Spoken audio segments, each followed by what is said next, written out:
What's going on, everybody? This is A&J, and welcome back to the network. Now, before I go into the content for this video, I do want to say Happy Veterans Day and a huge thank you to all that are, have, or ever will be serving in our nation's military. You guys deserve a significant amount of gratitude, and I don't know that anyone could ever show enough of that to you for what you do for all of us, and it's huge. It means a lot, and that doesn't even saying that doesn't even do it a justice. But nonetheless, one other thing I do want to go into is regarding mental health, and largely because I was watching a video earlier, which that was a topic that did come up.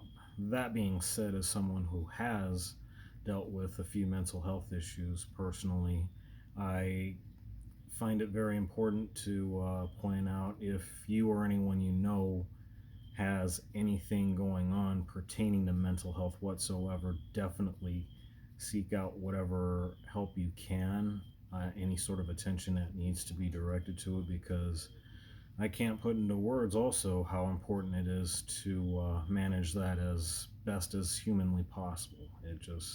It certainly goes a long way, believe me when I tell you that. Now, that aside, as I move along into the details of the content, I do want to point out that there are going to be some things that will be changing. I've been working on a lot of things in terms of changes as far as how I present the content.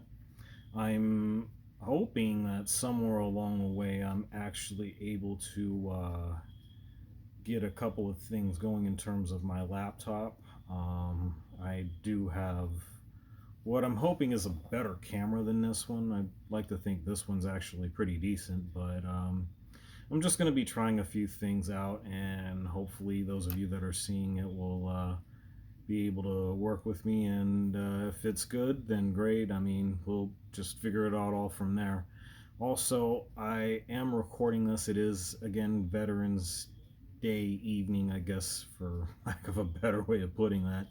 But it's actually about 6 o'clock Mountain Time, and Wednesday night, just to be specifically. And I am going to actually be uploading this sometime tomorrow, so you won't be seeing this until as early as Thursday morning, maybe early Thursday afternoon, just depends on how I go about it.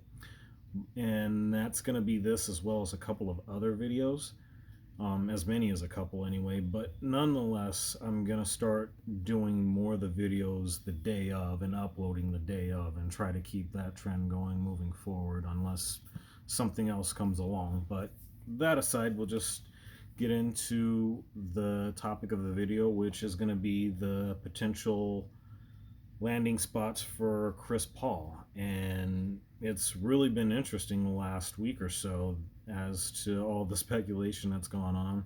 There's been the Bucks, the Clippers. Some have actually talked about the Lakers as well, which is understandable.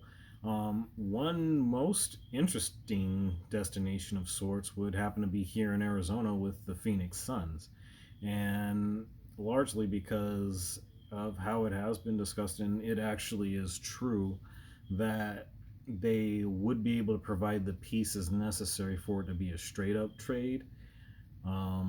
It's really going to be interesting because Paul is going into a contract year, so we're definitely going to look forward to how all of that's going to play out. But for me personally, I like that move specifically for the fact that it gives Devin Booker a superstar, a proven superstar point guard to have alongside him in the backcourt, and is certainly going to take a significant load off of him in terms of how the offense is managed. And that's also going to be helpful for one DeAndre Ayton, who to me is, if he's not a blue chip big, I don't know who else is. I mean, the guy is just incredible for a variety of different reasons, and he certainly fits the mold of the modern day center in today's NBA, because He does it all. He has a great back to the basket game. Is getting better with his jumper. In fact, he's able to stretch the floor with the best of them, namely Joel Embiid, Karl Anthony Towns, Anthony Davis, etc., etc.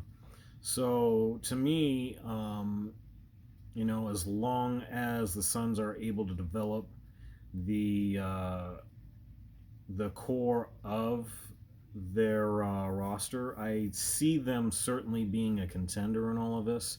Of course, the other teams that were mentioned, namely the Bucks and Clippers, will easily become favorites upon landing Chris Paul, depending on how they're able to do that.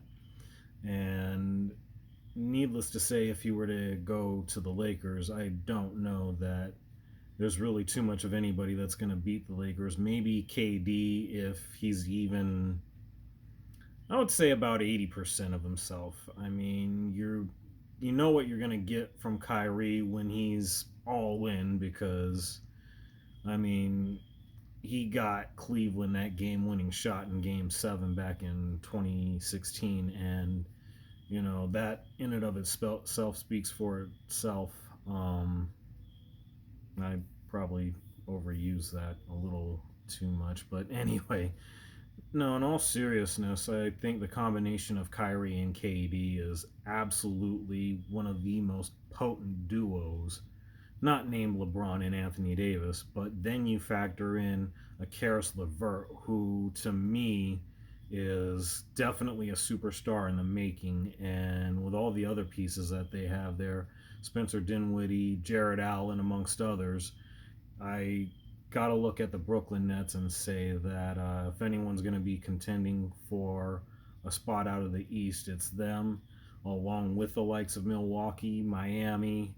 Um, going to be interesting to see what you get out of the Celtics, because they definitely made a significant statement.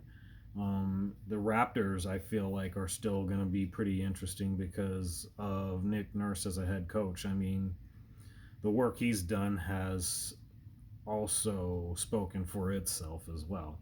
But needless to say, wherever Chris Paul winds up, you gotta acknowledge the fact that there's going to be a significant amount of power falling in favor of whoever that may be.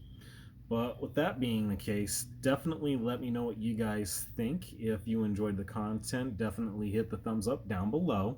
And if you are new, subscribe. With that being said, thank you for being here and thanks for having me. Take care.